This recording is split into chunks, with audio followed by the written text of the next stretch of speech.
All right, these are our answers to our Chapter 2 post-test activity. Hope you're having a good Friday.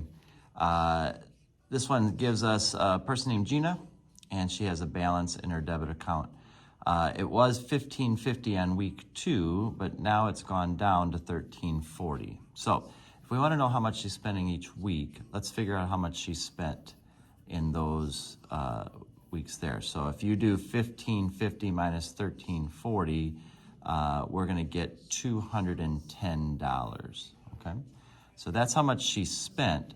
And then how long did it take to spend that? Well, that was from week 15 to week 2. So that took 13 weeks to do that, all right? So if we take our calculator and go 210 minus divided by 13, we get about $16.15 each week. All right, so that's how much on average she's spending on the account. All right, so we're taking, again, $15.50 minus $13.40, which was $210, and dividing by 13 there. Okay, so now it says how much was in the account week 0. So if that's how much she spends per week, we got a couple different ways to do this. On week 2, the balance was $15.50. So we could go 2 times $16.15, which would be $32.30. And what that means is in those 2 weeks, she spent $32.30 from the account. So let's add that back onto the account. $15.50 plus $32.30 would give us $15.82.30. Okay. Now these aren't very pretty numbers, but that would be one way to do it. Okay. Another way to do it would be to make an equation, which we're going to do here. Can we make an equation for the amount of money in number of weeks? So the amount of money in this account is $15.82.30, what we started with, minus $16.15 per week. Okay. Now we could have made kind of an equation going, hey, y minus $15.50 equals $16.15 times x minus 2. Like we could have taken the week 2 $15.50, made a little equation here, and done some algebra on it to get to this kind of an equation. Doesn't matter. You can go either route on that. But this is what we would get right here. Okay. So now it says, how long can Gina keep spending money like this before she runs out? Well, so in other words, we want to know, when does the account equal 0? So if I do that, we can subtract $15.82.30. All right, and then basically go $15.82.30 divided by negative 16. So let's do that real quick.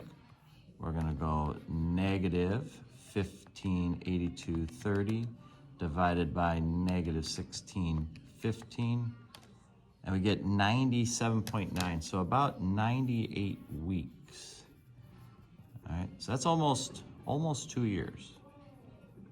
It's just short of 2 years she can go. At this current rate of $16 a week or so, she can have enough money to last her for about 2 years. Okay. All right. In 2010, Ryan's electric bill was $350. In 2020, it was $525. If it grows at a linear rate, how much should it be in 2026? So again, let's figure out how much is it growing. We're going to go 525 minus 350. So it grew by $175. Okay, but it did that 2020 minus 2010. It did that in 10 years. All right. So that means it's growing $17.50 per year. Okay. So this is what it was in 2020. We want to know in 2026. That's 6 years later. So we can go 6 times $17.50. If it grows $17.50 every year, let's go 6 times $17.50, and we get $105. That's how much extra is going to be on the bill from the 2020. So that's what's going to get added to the 525. So if we go 525 plus that extra 105, we get $630. That's what we would expect the bill to be in 2026 if it continues to grow at the same rate. All right. Number 3 gives us an equation. Cost, the amount we make that we're paid is $16H plus 20. First question is how much do we make per hour? That's our rate. So $16 an hour. Okay. How much do we make for working 30 hours? Well, it's going to be 16 times 30 plus 20. Okay. So this one's actually probably a little bit easier. We get $500. Okay. If we were paid 260, how many hours did we work? Well, let's go 260 equals 16H plus 20. And if we subtract, we get 240 equals 16H, and then we're going to divide by 16. So 240 divided by 16 gives us 15 hours. Okay. Now, Jill's paid, according to the equation, 18 hours. So she's paid $18 an hour, but she doesn't get any extra money like we do. We get an extra 20 every week. She doesn't. Okay, but she gets $2 an hour more than us, right? For small amounts of time, you would make more than her, but for larger amounts, she'd make more than us. How many hours would we both have to work in order to make the same amount of money? So we're going to get into some of this later in another chapter, but we just really want to know, when does our pay equal her pay? And if you subtract 16H, we get 20 equals 2H, and it's for 10 hours. If we both work 10 hours, we're going to get paid the same amount of money. Anything less than that, we make more. Anything more than that, she makes more. Okay. All right, now our last one. We and 3 of our friends have a $3,000 budget for a vacation. These are our estimates for the trip. Hotels cost $150 a night for a room for all 4 of us. All right. So, and meals cost $50 a day per person. Travel should cost $425 total. How much money